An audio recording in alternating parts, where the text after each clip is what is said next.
Good morning, class. This is your last video on chapter 6 Weather and Climate, and today's topic is the condensation.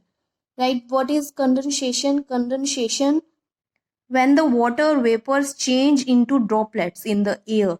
Right? Droplets of water. जब water vapors atmosphere में air में जो convert हो जाते हैं water droplets में. Right? तो वो process क्या होता है? That is the condensation. At a given temperature, there is a certain limit to the quantity of water vapors that the air can hold. हर चीज का एक लिमिट होती है कि उस चीज में कितना जो फिल करने की मीन्स कोई भी चीज फिल करने की अगर आप बॉक्स लेते हो तो दैट मीन्स कि उस बॉक्स में एक लिमिटेड क्वांटिटी में कोई चीज आ सकती है.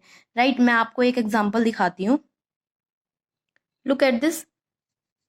If I am drop this in the water then this, जब इसमें से पानी जो है वो नहीं निकलता है that means it is saturated. Right ये नैपकिन क्या है? सेचुरेटेड है. ये एक सिचुएशन आ गई, इससे ज्यादा इसमें जो पानी है वो नहीं आ सकता.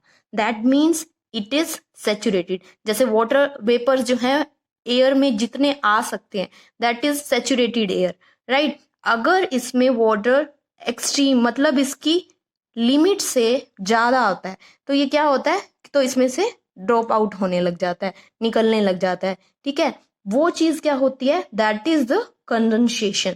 राइट तो जिस पॉइंट तक मींस इस पॉइंट तक इसमें कोई भी ड्रॉपलेट्स नहीं आता है, ये सेचुरेटेड रहती है, that point is called the dew point. Right यहीं आप हम यही बात कर रहे हैं कि सेचुरेटेड एयर होती है जिसमें मतलब किसी भी एयर की कोई मैक्सिमम अमाउंट ऑफ वाटर की उसको कंटेन करने की, उसमें समाने की जितनी भी लिमिट होती है that is called the saturated. Right जिस एयर में जितनी होगी that is saturated, that called the saturated air. The next is due point. जैसे मैंने आपको बताया कि लास्ट लिमिट जो होती है that is the dew point. उसके बाद क्या होता है? वो कन्वर्ट होने लग जाते हैं इनटू वाटर वेपर्स. ठीक है when the temperature of the saturated air reach below the dew point. अगर ड्यू पॉइंट से जो है टेम्परेचर और भी नीचे जाने लग जाता है तो वाटर वेपर्स किस में कन्वर्ट हो जाएंगे? Convert into droplets of water. Then it is process is called the condensation. Right if the temperature goes further lower, अगर इससे भी नीचे जाता है, ड्यू पॉइंट से और नीचे चले जाने लगता है, तो वाटर ड्रॉपलेट्स में कन्वर्ट ना होके वो स्नो में कन्वर्ट हो जाएंगे. ठीक है टेम्परेचर बहुत ज्यादा लो होगा तो पानी डायरेक्ट जो है वो आइस में कन्वर्ट हो जाता है. Condensation takes place around the dust. मतलब जो एटमॉस्फेयर में एयर में जो डस्ट पार्टिकल्स होते हैं वो वाटर वेपर्स उसके चारों ओर जो है इकट्ठा होने लग जाते हैं. Here you can see the different form of the water vapors condensation forms. First is dew, second is frost, third one is fog and fourth one is clouds. Right these fours. Right first जो है that is dew. Due क्या चीज होती है? जैसे आप देख रहे हो कि यहाँ ड्रॉपलेट्स जो है प्लांट्स की लीव्स पर कैसे जो आ जाते हैं. ये कैसे होते हैं? ड्यूरिंग विंटर सर्दियों में क्या होता है? जब मॉइस्ट एयर होती है जिसमें वाटर वेपर्स होते हैं, जब वो cool surface atmosphere means atmosphere या विंटर जो है उसमें सरफेस क्या हो जाता है? ठंडा हो जाता है, उसके टच में आती हैं तो मॉइस्ट एयर प्लांट्स पर ऐसी ड्रॉप्स जो हैं वो लीव कर देती हैं, छोड़ देती हैं, तो इन्हें हम क्या कहते हैं? ड्यू. सेकंड क्या है आपका? फ्रोस्ट. ठीक है अगर यही ड्यू टेम्परेचर जिन एरियाज में बहुत ज्यादा लो होता है उन एरियाज में ड्रॉपलेट्स जो होती हैं वो ड्यू की फॉर्म में ना होकर क्या होता है? फ्रोस्ट हो जाती हैं डायरेक्ट. राइट तो नेक्स्ट क्या है आपका? फोग. धुंध जिसे हम कहते हैं, हम मोस्टली इन एरियाज में देखते हैं फोग आती है. राइट तो it is formed when condensation takes place in the lower layer. जब लोअर लेयर में ये कंडेंसेशन होता है तो क्या होता है? या फिर वाटर बॉडीज होती हैं या फिर ओपन एरियाज में होती हैं, वहां ये फोग हमें देखने को मिलती है. तो it reduce the visibility during the winter. ये बहुत लिटिल पार्टिकल्स होते हैं एटमॉस्फेयर में जो मतलब विजिबिलिटी को कम कर देते हैं.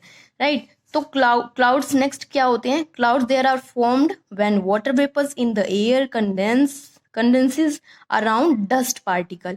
जो क्लाउड्स कैसे बनते हैं, ये डस्ट पार्टिकल्स के चारों ओर जब वाटर वेपर्स जम जाते हैं और छोटी छोटी ड्रॉपलेट्स में कन्वर्ट हो जाते हैं water on the basis of, तो उससे क्या बनते हैं, क्लाउड बनते हैं। क्लाउड्स भी डिफरेंट टाइप के होते हैं। इसमें कौन कौन से क्लाउड्स हैं, निम्बस है, कुकुम्स है, नेक्स्ट इज सर्ग्स है एंड द स्ट्रेटस है।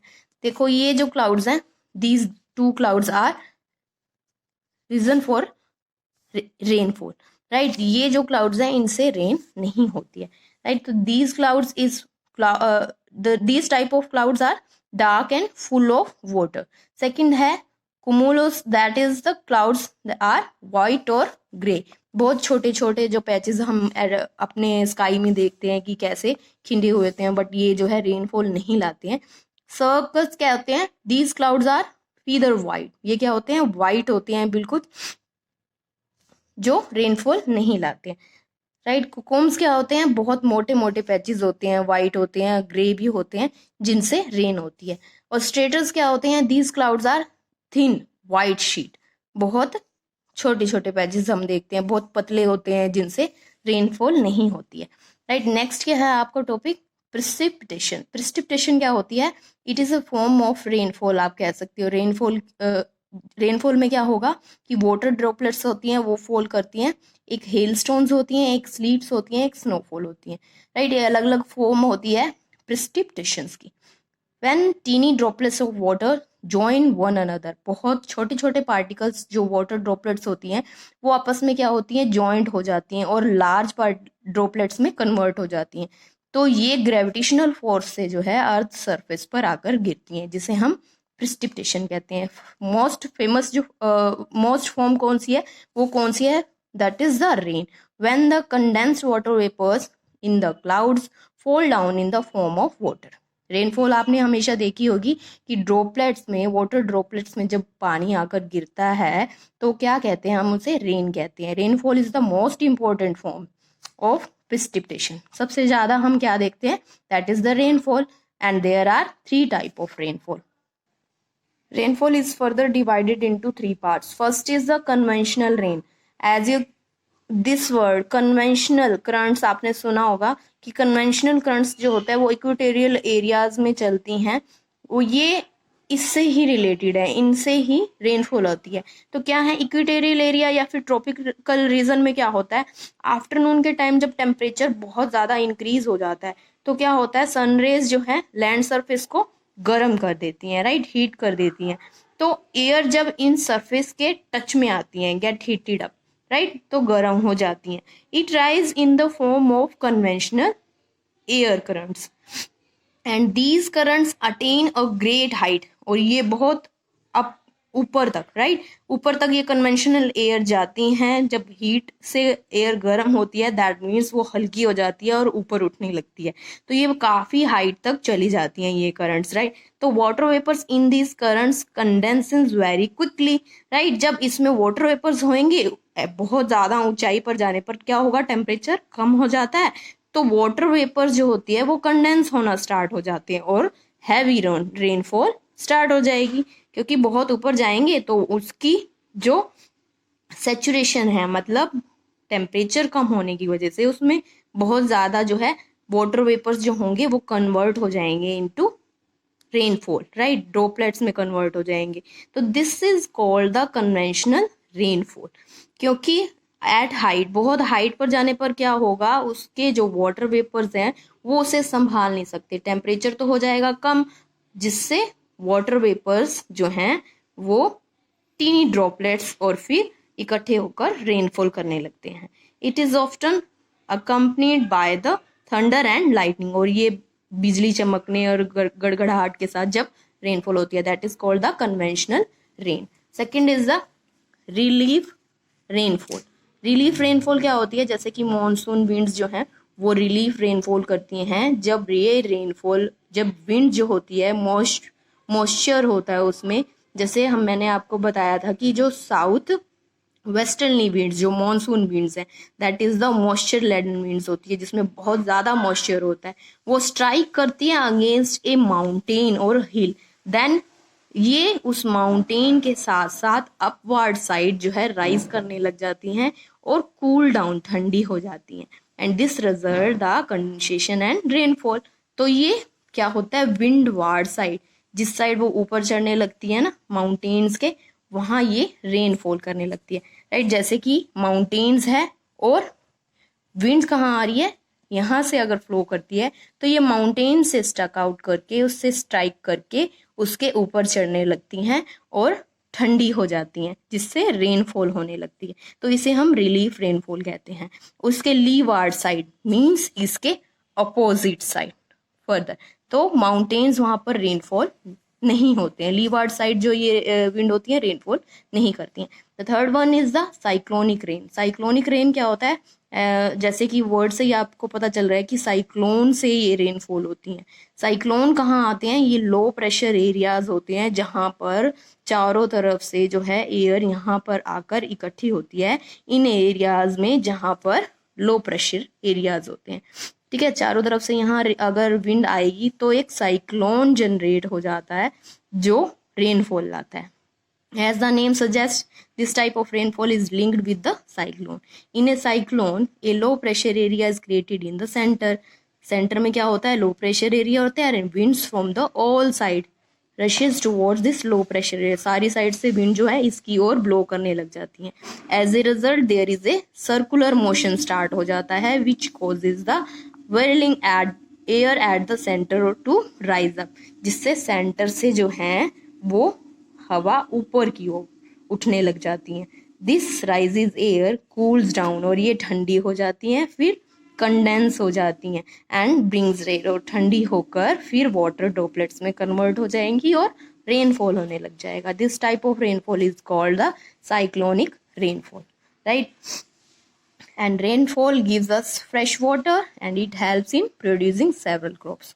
प्रोडक्शन में इसका यूज़ किया जाता है। रेनफॉल का वाटर बहुत फ्रेश माना जाता है, but the rainfall is not evenly distributed. हर जगह एक सी रेनफॉल नहीं होती है, कहीं ज़्यादा तो कहीं कम। कहीं इतनी ज़्यादा होती है कि फ्लड आ जाते हैं, कहीं इसकी कम होने की वजह से ड्रोट यानी सूखा भी पड़ता है। Next three forms of the precipitation is the hailstones, sleets and the snowfall. Second is the hailstone. First we have covered the rain and second is hailstones. Hailstones क्या होते हैं, जिसे हम ओले कहते हैं। When conventional currents, जब conventional currents जैसे हमने रेनफॉल में किया था, ये वाटर वेपर्स को जब बहुत एट हाइट तक, बहुत हाई ऑल्टीट्यूड तक ले जाते हैं वाटर वेपर्स, तो ये वाटर वेपर्स डायरेक्ट वाटर में कन्वर्ट ना होकर फ्रीज हो जाती हैं, और ये हेल स्टोन्स यानी जमे हुए जो वाटर्स ड्रॉपलेट्स होती हैं उनमें कन्वर्ट हो जाते हैं। तो एज ए हेल स्टोन्स के फॉर्म में वो गिरने लग जाते हैं, तो उन्हें हम क्या कहते हैं, hail stones. And it causes great damage to the crops and animal and the human beings. Third one is the sleet. Sleet is that form of precipitation in which, जिसमें रेन और फ्लेक्स ऑफ स्नो के जो particles होते हैं जैसे hail stones होते हैं वो एक साथ ही अर्थ सरफेस पर गिरते हैं। It is very dangerous for the people who are driving.